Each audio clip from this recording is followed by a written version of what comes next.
December 23, 1944, the Ardennes Forest, Belgium. Snow falls in silence over frozen fields. American anti-aircraft crews huddle around their SCR-584 radar sets, breath visible in the bitter cold. The screen glows faint green in the pre-dawn darkness. Then, a blip, 30 miles out, moving fast. The officer doesn't wait for visual confirmation. He doesn't need to. Bearing 270, altitude 4,000, hostiles inbound, 15 minutes. Guns pivot. Crews load. The forest holds its breath. 14 minutes later, the sky erupts. Tracer fire cuts upward in brilliant arcs, shredding the dark. German bomber crews jerk their controls in panic. They haven't even reached their target yet. How did the Americans know? One Junkers Ju-88 spirals down in flames. Another breaks formation, fleeing east. The rest scatter like startled birds. On the ground, radar operators mark their positions with cold precision. Every turn, every dive, every desperate attempt to escape. In Berlin, Luftwaffe command receives the reports with growing dread. The Americans aren't just defending anymore, they're waiting, predicting, hunting.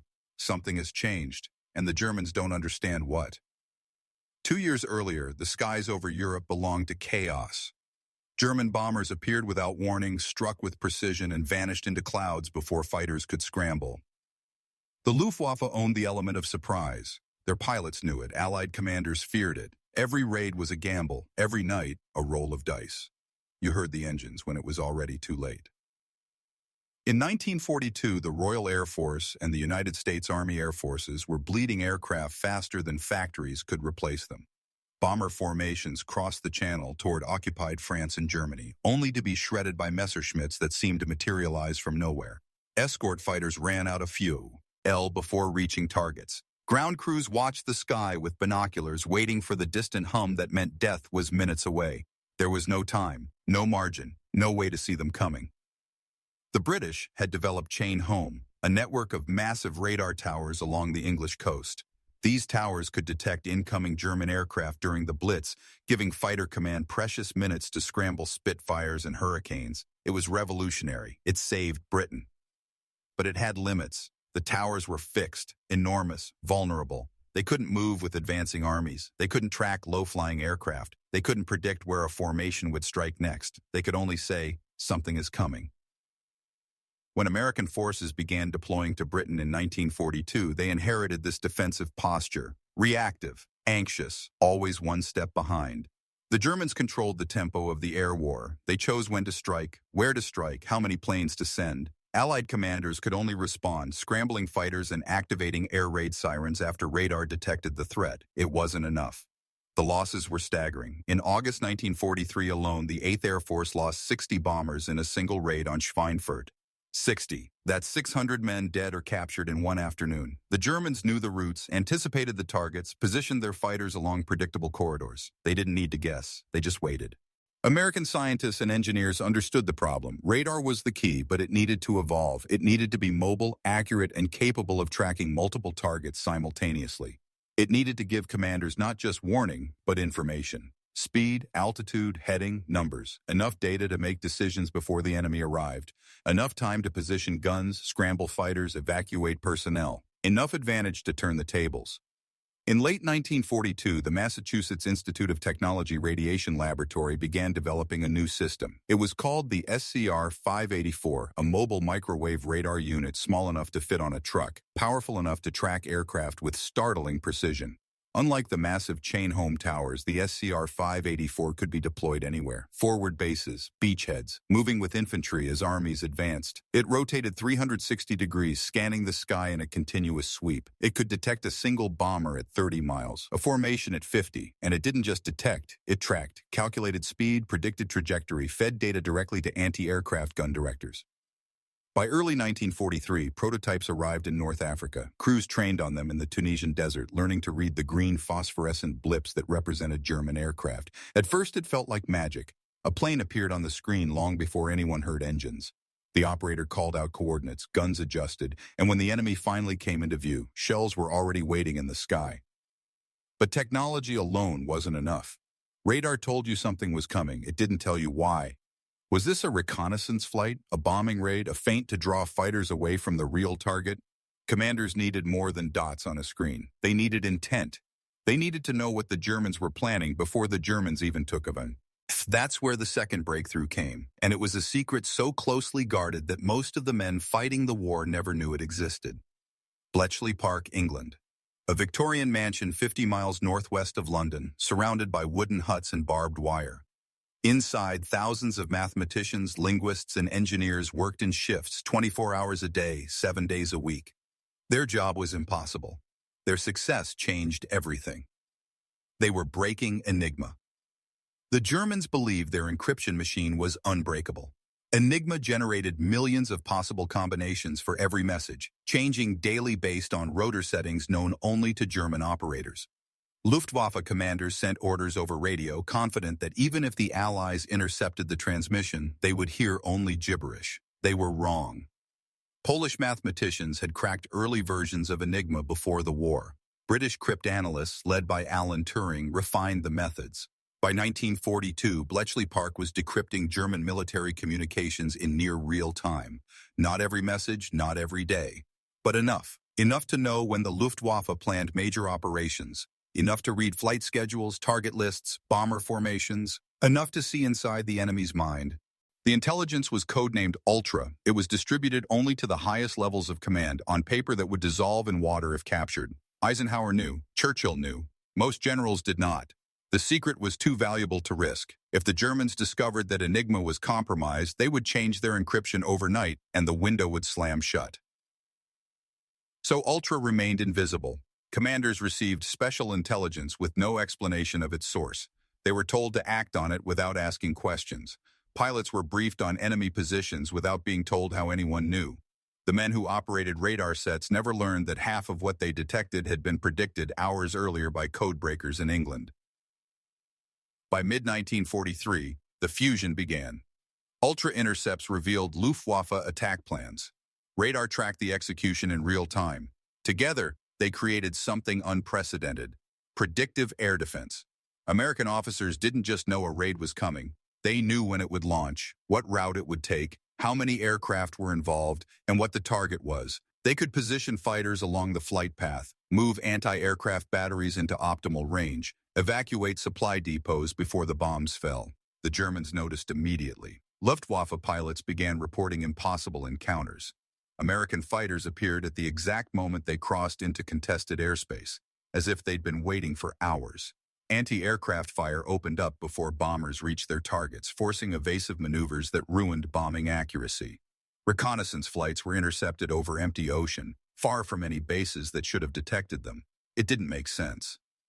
German intelligence officers launched investigations. They suspected spies within the Luftwaffe. They interrogated ground crews, radio operators, anyone with access to flight plans. They found nothing. Some officers theorized that the Allies had developed a new type of long-range radar, something far beyond known technology. Others whispered about traitors in Berlin, leaks at the highest levels. A few wondered if the Americans had simply gotten lucky over and over through coincidence and superior numbers.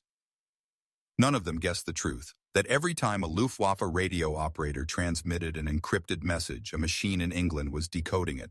That every raid was being read like a script before the actors took the stage. That the element of surprise, the Luftwaffe's greatest weapon, had been stolen and turned against them. By late 1943, the system was operational across the European theater. Mobile radar units moved with advancing Allied armies in Italy. SCR-584 sets deployed to newly captured airfields in North Africa and Sicily. Ultra intercepts flowed from Bletchley Park to forward command posts within hours. The invisible net tightened, and the Germans began to feel the terror of being seen. The technology itself was a marvel of engineering. The SCR-584 radar used microwave frequencies, a significant leap from the longer wave systems of chain home. Microwaves allowed for tighter beams, which meant greater accuracy. The radar could track a target to within 25 yards at 10 miles distance. For artillery crews, this was transformative. Anti-aircraft guns had always relied on visual spotters and guesswork. Gunners aimed at where they thought the plane would be, adjusted for wind and speed, and hoped. With the SCR-584 feeding data directly to M9 gun directors, the process became mathematical. The machine calculated lead time, trajectory, and fuse settings. Shells exploded exactly where the radar said the target would be. The system wasn't perfect. Weather could scatter the microwave beam. Heavy clouds reduced range. Electronic countermeasures, crude as they were in 1943, sometimes created false returns. But none of that mattered as much as the psychological shift. Gunners trusted the machine. They fired at coordinates on a screen, at targets they couldn't see, and watched those targets fall from the sky. It felt like shooting blind. It felt like cheating. It worked. The intelligence war ran parallel, invisible to most soldiers. At Bletchley Park, the codebreakers worked in silence, hunched over stacks of intercepted messages. Each decrypt was a puzzle, a fragment of a larger picture. A Luftwaffe weather report here, a fuel requisition there, a brief acknowledgement of a mission briefing. Individually, the pieces meant little. Collectively, they revealed entire operations.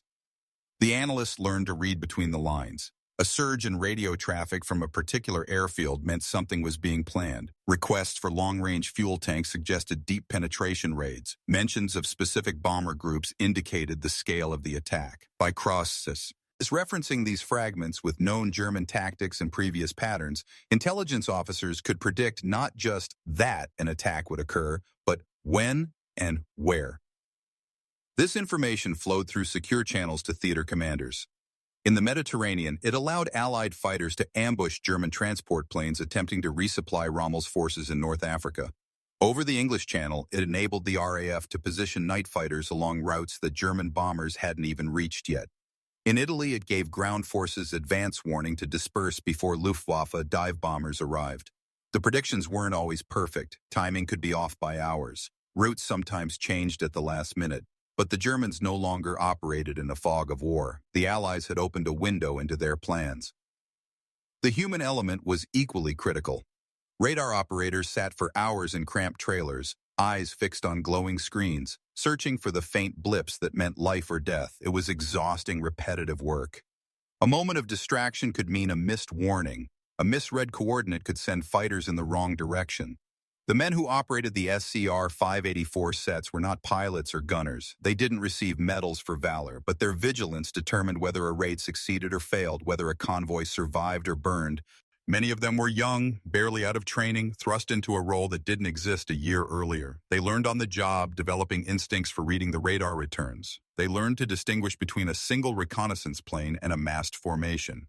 They learned to estimate altitude from the strength of the return signal. They learned to stay calm when the screen filled with contacts, when the enemy was everywhere at once. And they learned to trust the machine, even when it told them something impossible. At the same time, intelligence analysts at forward command posts processed ultra-decrypts in real time. These men knew they were handling secrets that could change the war, but they didn't know how the secrets were obtained. They received typed summaries marked with the highest security classifications, often just hours old. Their job was to correlate those summaries with radar reports, weather conditions, and tactical priorities.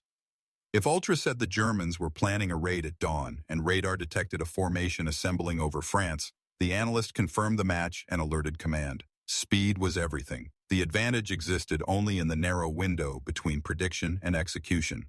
The Germans, meanwhile, struggled to explain what was happening. Luftwaffe pilots returned from missions shaken, insisting that the Americans had known they were coming. Ground crews reported seeing anti-aircraft fire begin before bombers came within visual range. Intelligence officers compiled reports from dozens of incidents, searching for patterns. Some believed the Allies had deployed acoustic listening devices that could detect engine noise at extreme distances. Others theorized advanced optical systems, perhaps infrared detectors that could spot aircraft in darkness. A few suspected sabotage, deliberate leaks from within the Luftwaffe itself. None of these theories were correct, but they revealed something deeper. The Germans were losing their grip on the invisible dimensions of warfare. For years, they had dominated through speed, surprise, and technological edge. Now, that edge was gone. They were flying into a sky that watched them, anticipated them, and destroyed them with clinical efficiency. The psychological impact was devastating. Pilots hesitated. Commanders second-guessed. Paranoia spread. And the Luftwaffe began to break. From the German perspective, the shift was incomprehensible. Luftwaffe doctrine had always emphasized initiative and aggression. Strike first, strike hard. Disappear before the enemy can respond. For 3 years, this approach had worked. Polish airfields destroyed on the ground, French cities bombed into submission, British ports hammered nightly during the Blitz. The element of surprise was doctrine, strategy, identity. It was how the Luftwaffe fought. It was who they were. By 1944, that identity was collapsing. Bomber crews reported encounters that defied logic. American P-47 Thunderbolts appearing at altitudes they shouldn't have reached yet, positioned perfectly to intercept. Flak bursts detonating in precise patterns, forcing formations to scatter before reaching their targets. Night fighters illuminating German bombers with searchlights miles from their designated hunting zones as if they'd been waiting in ambush. It happened too often to be luck, too precisely to be coincidence. Interrogations of captured German pilots revealed their confusion. One Junkers Ju-88 pilot, shot down over Belgium in January 1945, insisted during questioning that the Americans must have spies inside every Luftwaffe base. How else could they know the exact timing of his squadron's departure? Another pilot, a veteran of the Eastern Front, admitted that his crew no longer believed in the security of their own communications. They assumed every radio transmission was being monitored, every flight plan compromised. The confidence that had once defined the Luftwaffe was eroding into paranoia. German command responded with countermeasures, but they were fighting shadows. They changed radio frequencies more often. They tightened security protocols around mission briefings. They experimented with chaff, strips of metal foil dropped from aircraft to confuse radar. Some of these tactics worked temporarily. Chaff could create false radar returns, overwhelming the screens with ghost contacts. But it also revealed that the Allies were using radar, confirming German suspicions without providing a solution. The chaff eventually drifted away, the radar remained, and the Americans kept predicting. The tactical shift in Allied air defense was equally profound. Before radar and ultra, anti-aircraft guns were reactive. They fired at planes they could see, often too late. To prevent the attack, fighter interceptions were scrambles, desperate attempts to catch the enemy before they reached their target. The Allies defended by responding. By 1944, they defended by anticipating. The change was subtle but absolute. American commanders began positioning assets based on predictions rather than observations.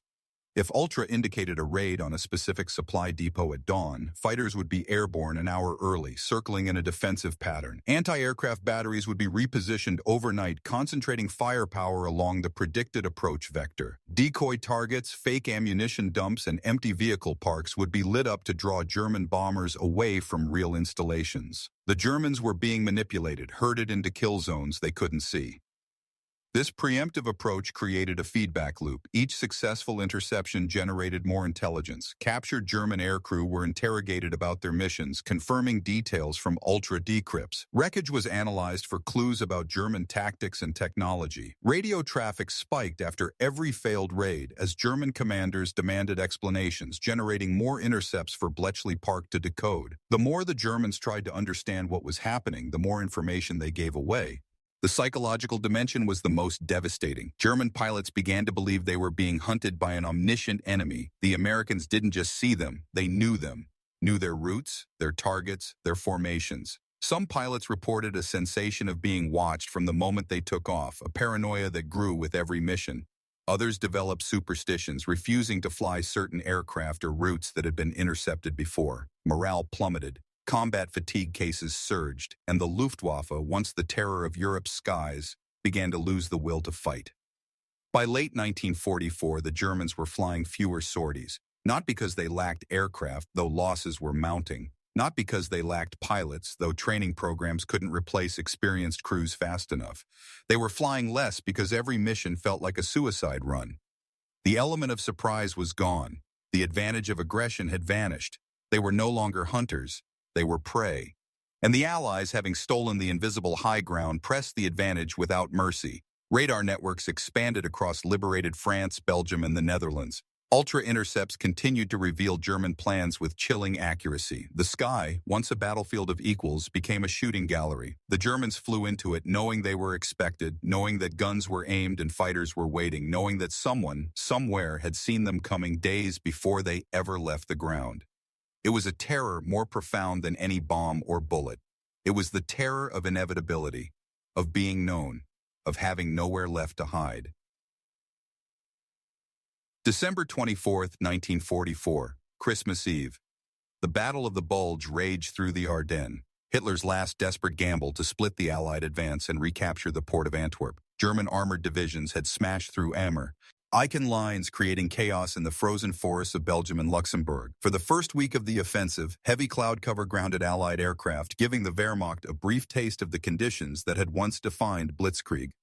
German troops advanced under gray skies, shielded from the overwhelming air power that had dominated the war since D-Day. Then the weather cleared. On the morning of December 24th, the clouds broke, sunlight glittered on snow-covered fields, and the Luftwaffe launched Operation Bodenplatte, a massive strike intended to destroy Allied aircraft on the ground and provide air cover for the stalled German advance. Nearly 900 German fighters and bombers took off from airfields across Germany and occupied territories, the largest Luftwaffe operation in months. It was a gamble. Fuel reserves were critically low. Experienced pilots were scarce.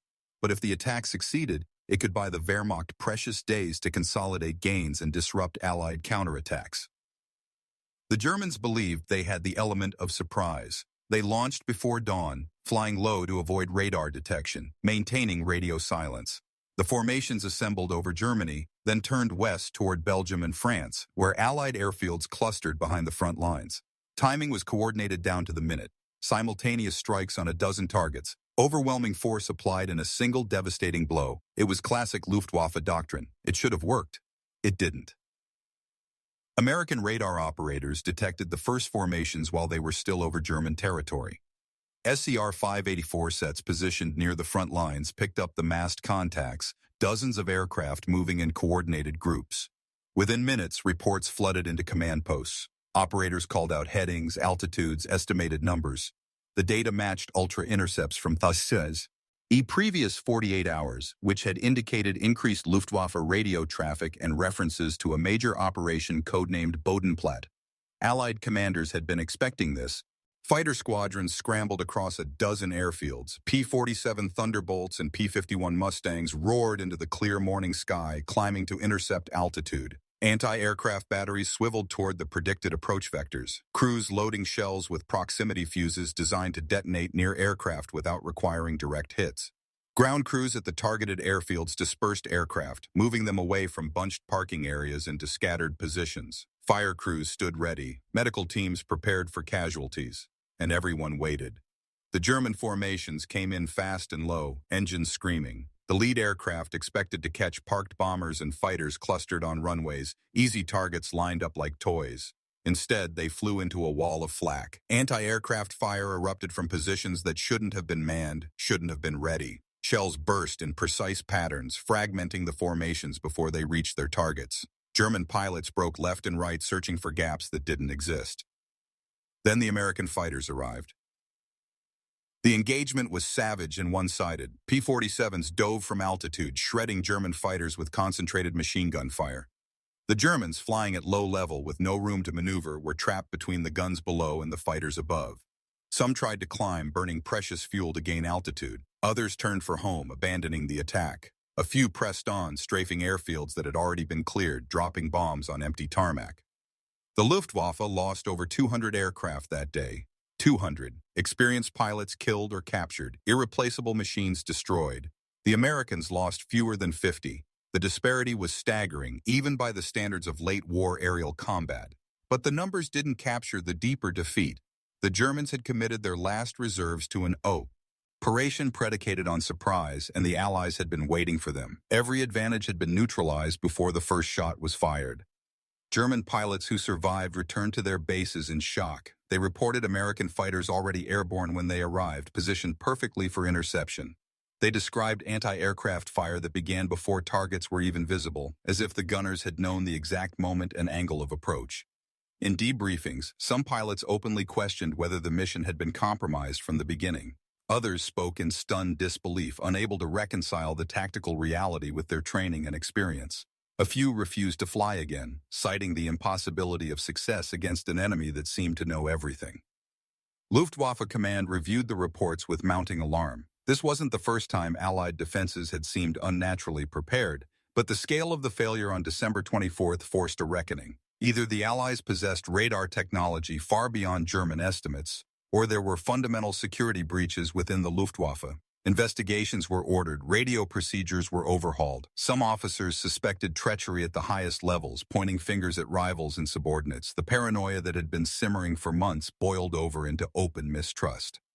But the real explanation remained hidden. The Americans didn't have spies in every Luftwaffe command post. They didn't have supernatural radar that could see through mountains and clouds. They had Bletchley Park, they had Ultra, they had mathematics and cryptanalysis, and the patient, relentless work of thousands of people the Germans didn't even know existed. And they had radar that turned predictions into precision, transforming intelligence into lethal advantage. The collapse of Operation Bodenplatte marked the effective end of the Luftwaffe as an offensive force. There would be isolated attacks in the months that followed, desperate attempts to slow the Allied advance into Germany. But the coherent, coordinated campaigns that had defined German air power were finished. Fuel shortages worsened. Pilot training programs failed to replace losses. Aircraft production, hammered by Allied bombing raids, could no longer keep pace with attrition. And most critically, the Luftwaffe High Command had lost faith in their ability to achieve surprise. Hermann Goering, the Reich Marshal and commander of the Luftwaffe, raged at his subordinates. He blamed the failure on cowardice, incompetence, sabotage. He refused to accept that the Allies had simply outthought and outmaneuvered his forces. In meetings with Hitler, Goering insisted that new jet fighters, the Messerschmitt Me 262, would restore German air superiority. The jets were faster than anything the Allies flew, capable of outrunning even the vaunted P-51 Mustang. But speed didn't matter if the enemy knew you were coming.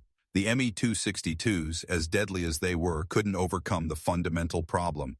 The Allies were always ready. Hitler, increasingly detached from reality, blamed the Luftwaffe for the failure of the Ardennes offensive. He accused Goering of failing to protect ground troops, of allowing Allied aircraft to strafe German columns at will once the weather cleared. The recriminations spiraled. Officers were dismissed, reassigned, arrested. The institutional paranoia that gripped the Luftwaffe mirrored the broader collapse of Nazi command structures in the final months of the war. Trust disintegrated, competence was secondary to loyalty, and the machinery of war, already grinding under the weight of Allied material superiority, began to seize. Meanwhile, Allied intelligence codes continued to exploit every advantage. Ultra-decrypts revealed the chaos within the Luftwaffe, the desperate shuffling of units, the fuel shortages, the plummeting morale. Bletchley Park decoded messages from German officers pleading for reinforcements, for fuel, for any hope of stemming the Allied advance. These intercepts were passed to Eisenhower and his staff, who used them to plan the final drives into Germany with near-perfect knowledge of enemy weaknesses. Radar networks expanded eastward as Allied armies liberated France and pushed into Germany. SCR 584 units deployed to forward bases within artillery range of the Rhine. The coverage was now so comprehensive that German aircraft could barely take off without being detected. Allied fighters patrolled with impunity, knowing that ground controllers would vector them toward any Luftwaffe activity within 100 miles. The sky, once contested, became Allied territory. German pilots who dared to fly spoke of it as a death sentence. The psychological toll on the Luftwaffe was immeasurable. Veteran pilots, men who had flown over Poland, France, Britain, and Russia, men who had survived years of combat, were grounded by their own despair. They knew the war was lost. They knew that every sortie was pointless, that the Americans would be waiting, that the mission would fail. Some deserted, others flew their planes to Allied airfields and surrendered. A few continued to fight, driven by loyalty or fatalism, until their aircraft were shot from the sky. The terror of being predicted, of being known, had broken something essential in the German war machine. For years, the Wehrmacht and Luftwaffe had operated on the assumption that speed, aggression, and surprise could overcome material disadvantages.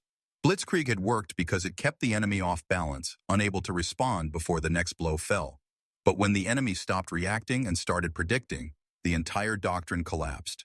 The Germans found themselves fighting a war they no longer understood, against an opponent who seemed to read their minds.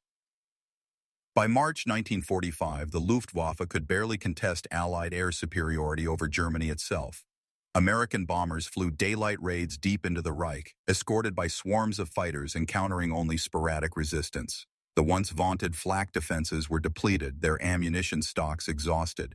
German jet fighters, when they appeared, were swarmed by Allied aircraft that had been pre-positioned along their known flight paths. Ultra had revealed the locations of jet airfields, their fuel supplies, their operational schedules. Radar tracked every takeoff. The Germans had nowhere to hide. In the final weeks of the war, some German officers began to piece together fragments of the truth. They realized that the Allies must have been reading their communications, that Enigma was not as secure as they had believed. But by then, it was too late.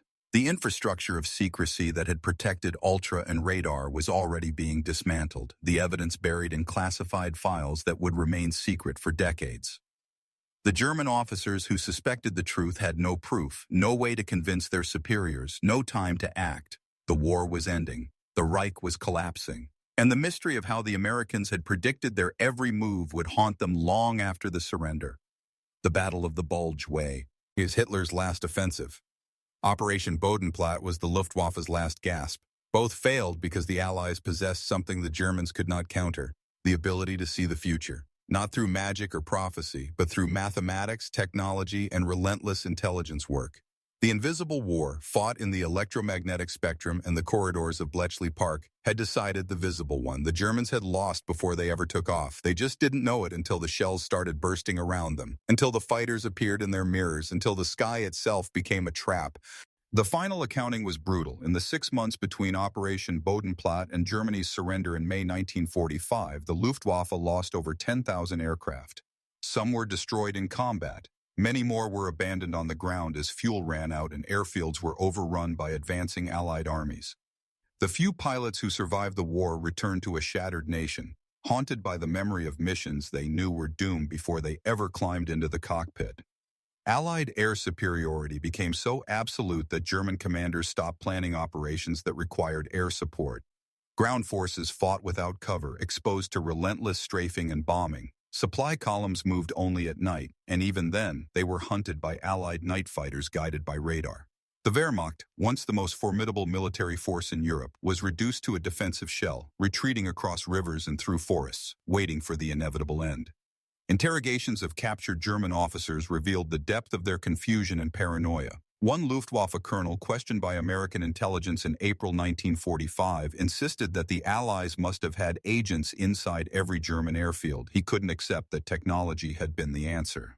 Another officer, a signals specialist, theorized that the Americans had developed psychic operatives, men who could sense German intentions through some unknown means. The explanations grew increasingly desperate, grasping for any logic that made sense of the impossible. None of them learned the truth during the war. Ultra remained classified. The work of Bletchley Park was hidden behind layers of secrecy, its existence denied, its contributors sworn to silence. The SCR-584 radar, visible and operational, was acknowledged, but its integration with signals intelligence was never explained. The Americans and British allowed the Germans to believe in spies, in advanced technology, in luck. Anything but the reality. That enigma had been broken, that every encrypted message had been an open book, that the entire German war effort had been transparent to the enemy. The human cost of this intelligence advantage was impossible to quantify precisely, but the impact was clear. Thousands of Allied lives were saved by advance warning of Luftwaffe attacks. Convoys avoided ambushes. Airfields dispersed their aircraft before raids arrived. Infantry units withdrew from positions that German bombers would have devastated. The ability to predict enemy action didn't just win battles, it prevented slaughters. On the German side, the losses were catastrophic. Pilots flew into kill zones they couldn't anticipate, shot down by flak that was always ready, intercepted by fighters that shouldn't have been there. The Luftwaffe's pilot training pipeline, already strained, collapsed under the weight of casualties. By early 1945, new pilots received fewer than 30 hours of flight training before being sent into combat, a death sentence against experienced Allied pilots who had hundreds of hours in the air. The Germans were no longer losing battles. They were feeding men into a grinder. Statistical analysis conducted after the war confirmed what Allied commanders had suspected during it. The introduction of integrated radar and signals intelligence in late 1943 coincided with a dramatic increase in the efficiency of Allied air defenses. Luftwaffe loss rates doubled. Successful German bombing raids plummeted. The correlation was undeniable. The Allies hadn't just gained an advantage. They had fundamentally altered the nature of aerial warfare. Yet for decades, the true story remained hidden. Veterans of the radar units returned home and said nothing about Ultra because they didn't know it existed. Pilots who had benefited from predictive intelligence never learned why the enemy was always where the briefings said they would be. The public narrative focused on bravery, on manufacturing output, on the courage of bomber crews and fighter pilots. All of that was true. But beneath it ran a current of invisible warfare, a secret victory won by mathematicians and engineers who never fired a shot. The revelation of Ultra came slowly, reluctantly. In the 1970s, British authorities began declassifying documents related to Bletchley Park. Books appeared, memoirs were published, interviews were conducted. The world learned that Enigma had been broken, that German communications had been compromised for years, that the Allied victory had been built in part on the silent work of cryptanalysts. The disclosure was shocking even decades later, a reminder of how much of the war had been fought in shadows. Veterans who had served in radar units and intelligence posts finally understood the broader picture. They learned that the coordinates they had provided, the warnings they had issued, had been part of a vast interlocking system that spanned continents. Their work hadn't just been important, it had been essential, and the secrecy that had once frustrated them now made sense. The advantage had been too valuable to risk revealing, even to the men who depended on it. The legacy of radar and signals intelligence extended far beyond World War II. The principles developed at Bletchley Park became the foundation of modern cryptography and electronic warfare. The SCR-584 radar evolved into the air defense systems that defined the Cold War, tracking missiles instead of bombers, protecting borders instead of battlefields. The integration of sensors and intelligence, the fusion of technology and analysis, became doctrine in every military force. The invisible war that terrified the Germans in 1944 became the standard operating procedure for the future. The psychological dimension of predictive warfare also left a lasting mark. The Germans had experienced the terror of fighting an enemy who seemed omniscient, and that experience shaped military thinking for generations. Operational security became an obsession. Encryption standards grew more complex. The fear of being known, of having your plans revealed before you acted, drove innovation in both defensive and offensive intelligence capabilities. The lesson was clear. The side that sees first, that predicts accurately, holds an advantage that firepower alone cannot overcome. For the Luftwaffe, the aftermath was a slow reckoning with failure. Surviving pilots and officers spent years in prisoner-of-war camps, then returned to a divided Germany occupied by the victors. Some wrote memoirs trying to make sense of their experiences, searching for explanations that would restore pride or purpose. Many never spoke of the war at all, carrying the weight of defeat in silence. A few, in later years, acknowledged the technological and intelligence superiority of the Allies, admitting that they had been outmatched not just in numbers but in information. The radar operators and intelligence analysts who had enabled the predictive defense went back to civilian life, carrying secrets they couldn't share. Some became engineers, applying their wartime experience to the burgeoning electronics industry. Others returned to academia, teaching the next generation of scientists and mathematicians. A few stayed in government service, contributing to the intelligence agencies that emerged in the Cold War. But almost none of them spoke publicly about what they had dues. One not until the declassifications decades later. The broader impact on warfare was profound. The Second World War proved that information could be as decisive as firepower, that the ability to predict enemy actions could turn the tide of entire campaigns. This insight shaped the development of satellites, reconnaissance aircraft, computer networks, and the vast surveillance apparatus that defines modern conflict. The invisible eyes that tracked the Luftwaffe in 1944 evolved into systems that monitor every corner of the globe, that detect missile launches within seconds, that provide real-time intelligence to commanders thousands of miles away. The terror that German pilots felt, the paranoia that consumed their commanders, became a warning and a goal, a warning of what happens when you lose the information war. A goal for those seeking to dominate it. The sky, once a place of freedom and unpredictability, became a domain of surveillance and control. The element of surprise, which had defined air combat since the First World War, was not eliminated, but transformed, made more difficult, more complex, more dependent on technology than courage. And in the end, the invisible war proved more decisive than the visible one. The bombers and fighters, the tanks and artillery, all depended on the thin thread of intelligence that told commanders where to strike, when to defend, how to anticipate the enemy's next move. The Germans never saw that thread. They felt its effects, suffered its consequences, and died in confusion. The Allies, guided by mathematics and radar pulses, by decrypted messages and patient analysis, turned the sky into a killing field and the future into a weapon. The Germans had been terrified by what they couldn't understand. History remembers it as the price of ignorance in an age when information became power. War has always been a contest of wills, a collision of strategies and courage. But in the scheme, As over Europe in 1944, something changed. The contest became asymmetric. One side could see, the other was blind. One side predicted, the other reacted. And in that imbalance, the future of warfare revealed itself. The Germans who flew into Allied airspace during those final months carried with them the traditions of aerial combat, skill, aggression, the thrill of speed and danger. But those traditions meant nothing against an enemy that watched from beyond the horizon, that calculated trajectories before engines warmed, that knew the plan before the briefing ended. The Luftwaffe didn't lose because their pilots lacked courage. They lost because courage had become irrelevant.